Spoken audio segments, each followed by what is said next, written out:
Schools, brick and mortar, textbooks and tiny chairs. Places where kids go to learn, to grow, to make friends. They're supposed to be safe havens. But sometimes, the unimaginable happens, and those places we thought were untouchable become places of terror. It was a typical Tuesday morning at Willow Creek Elementary, a day like any other, filled with the usual hustle and bustle of children arriving at school, their laughter echoing through the hallways. Miss Jones, a young and enthusiastic teacher, was in the middle of teaching her second-grade class about the wonders of the solar system. Her passion for the subject was evident as she animatedly pointed at the diagrams on the blackboard, explaining the mysteries of the planets and stars. The children, with their eyes wide open and hands eagerly raised, were completely engrossed in her lesson, their imaginations soaring through the cosmos. Suddenly, the serene atmosphere was shattered by a chilling announcement that echoed through the PA system, causing the students to startle and look around in confusion. PA system, VO. Attention all staff and students, we are now in lockdown. This is not a drill. The words hung in the air, heavy with urgency and fear. Please follow lockdown procedures immediately. The directive was clear and Miss Jones sprang into action. A wave of confusion and fear swept over the classroom. The children, sensing the gravity of the situation, looked to Miss Jones for guidance. Miss Jones quickly ushered the children to a corner, turned off the lights, and whispered reassurances, trying to keep them calm despite the terror she felt inside. Meanwhile, a shadowy figure lurked in the hallway, moving stealthily from door to door, trying each one with a menacing persistence. He stopped at Miss Jones's classroom, peering through the small window with a sinister gaze. Intruder. Hey kids, it's okay. His voice was deceptively calm, trying to lure the children out. You can come out now, the lockdown is over. The intruder's words were a stark contrast to the reality of the situation. Come on out, I have candy. He tried to entice them with promises of treats, but Miss Jones knew better. Miss Jones knew something was terribly wrong. Her instincts told her to protect her students at all costs. She peeked through the window and saw the intruder, his face partially obscured, but his intentions clear. Miss Jones. Don't listen to him. Stay hidden, she whispered urgently to the children, signaling them to remain silent and out of sight. The intruder, growing impatient, started to bang on the door with increasing force. Intruder, open this door! His voice was now filled with anger and frustration. I said the lockdown is over, he shouted, his attempts to deceive the children becoming more desperate.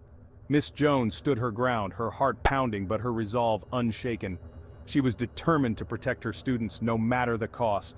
Within minutes, the sound of sirens filled the air as police officers arrived on the scene. They swiftly entered the building and apprehended the intruder, bringing an end to the terrifying ordeal.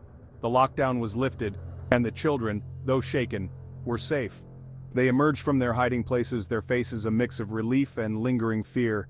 Miss Jones, hailed as a hero by parents and students alike, later said she had never been so scared in her life but knew she had to protect her students.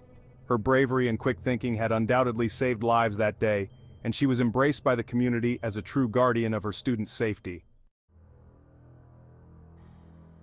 Mr. Anderson was a beloved English teacher at Oakwood High. He had a dark past that was about to rear its ugly head. It was a Friday afternoon, the last period of the day. Mr. Anderson was walking down the hallway when the school intercom blared to life. PA system, VO. Lockdown, lockdown! All classrooms lock your doors and remain inside. Panic erupted. Mr. Anderson hurried to his classroom, locking the door behind him. He had been through a messy divorce a few months prior. His ex-husband had threatened him. Mr. Anderson's ex-husband had broken into the school, armed and seeking revenge. The students in Mr. Anderson's classroom huddled together, their faces pale with fear. Mr. Anderson drew the blinds and turned off the lights. Outside, the ex-husband continued his rampage, shouting Mr. Anderson's name. The students could hear his footsteps approaching. Just when the tension reached a fever pitch, the sound of sirens pierced the air. The police arrived and apprehended the ex-husband. The lockdown was lifted and the students and staff were safe. Mr. Anderson, shaken but unharmed, embraced his students, grateful for their safety. The library at Westside Middle School was usually a sanctuary, a place where students could escape the hustle and bustle of school life. It was a haven of knowledge and tranquility, where the only sounds were the rustling of pages and the occasional whisper. But on this particular afternoon, the peaceful silence was shattered by a sudden and unexpected lockdown. The blaring alarm echoed through the hallways, sending a wave of panic through the school.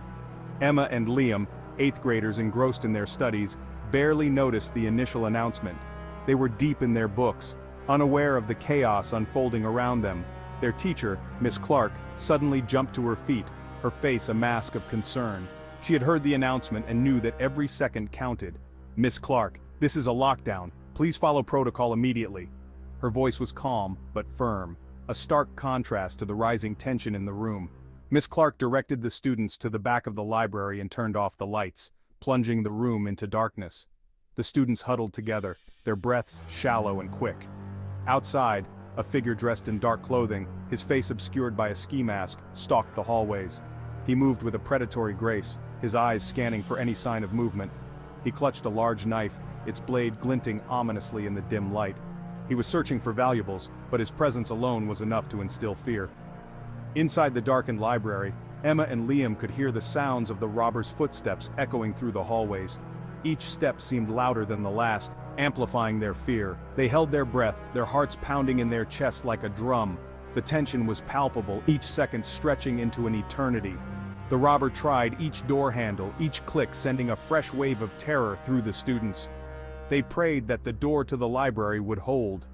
The police arrived, their sirens wailing and lights flashing. The sound was both a beacon of hope and a reminder of the danger they were in. The robber, trapped and desperate, made a run for it. He sprinted down the hallway, his footsteps echoing like a drumbeat of desperation. But it was too late. The police were waiting for him, their guns drawn and ready. They surrounded him, cutting off any chance of escape. After a tense standoff, the robber was apprehended. The police moved in swiftly, their training evident in their precise and coordinated actions. The lockdown was lifted, and the students and staff were safe. Relief washed over them like a wave, the tension of the past few minutes finally dissipating. Emma and Liam, shaken but unharmed, emerged from the library, their eyes blinking in the sudden light. They had faced a terrifying ordeal, but they had come through it together, their bond stronger than ever. Fourth grader Alex was a bright spark, a curious and energetic boy. He loved coming to school every day, eager to learn new things and play with his friends. His laughter often echoed through the hallways, a testament to his joyful spirit. His classroom was usually a place of joy and discovery. The walls were adorned with colorful posters and the shelves were filled with books and educational games. It was a sanctuary where young minds blossomed. But on this day, the familiar comfort of his classroom transformed into a prison of fear. The cheerful atmosphere was replaced by an overwhelming sense of dread. It was a seemingly ordinary afternoon. The sun was shining outside and the students were engrossed in their activities, unaware of the impending danger. Alex was working on his math problems, his brow furrowed in concentration as he tried to solve a particularly tricky equation. He loved the challenge and the sense of accomplishment that came with finding the right answer. His teacher, Mrs. Kent, circulated the room, offering guidance and encouragement to her students. She was a kind and patient educator, always ready to help her students succeed. Suddenly, the school's alarm system shattered the tranquility. The loud, jarring sound was unlike anything they had ever heard before, causing everyone to freeze in their tracks. PA system. VO. Lockdown. Lockdown. This is not a drill. Repeat, this is not a drill. The announcement echoed through the halls, sending a wave of panic through the school. The words sent chills down their spines. The students looked at each other with wide, frightened eyes, their hearts pounding in their chests. Mrs. Kent. Everyone. To the back of the classroom, far away from the windows and the door. Quickly now. Her voice was calm but firm, guiding the students to safety. Mrs. Kent directed the students to the back of the classroom. The children moved quickly, their fear palpable as they huddled together in the corner. Alex joined his classmates, his small body trembling with fear. He clutched his backpack tightly as if it could somehow protect him from the danger outside. Gunshots rang out in the hallway. The sound was deafening, each shot a stark reminder of the peril they were in. Alex squeezed his eyes shut, his small body trembling uncontrollably. He tried to block out the noise, but the fear was overwhelming. Mrs. Kent, shh, everyone stay quiet, stay hidden, stay alive. Her voice was a lifeline, a beacon of hope in the midst of chaos. The students remained quiet and hidden. The gunfire stopped, but the silence that followed was almost more terrifying. The police arrived, their voices a soothing balm to the raw terror. The sight of their uniforms brought a sense of relief, a promise of safety. Officer, it's okay, kids. We're here to help. We're going to get you out of here. Just stay calm. The officer's words were reassuring, a reminder that they were not alone. The door swung open, revealing 2 police officers. Their presence was a beacon of hope, a sign that the nightmare was finally over. They quickly ushered the students out of the classroom. The children moved in a daze, still processing the events that had just unfolded. Alex clung to his teacher's hand as he was led out of the school. The warmth of her hand was a comfort, a reminder that he was safe. The shooter was apprehended, but the scars he left behind would linger long after. The students would carry the memory of that day with them, a reminder of the fragility of safety.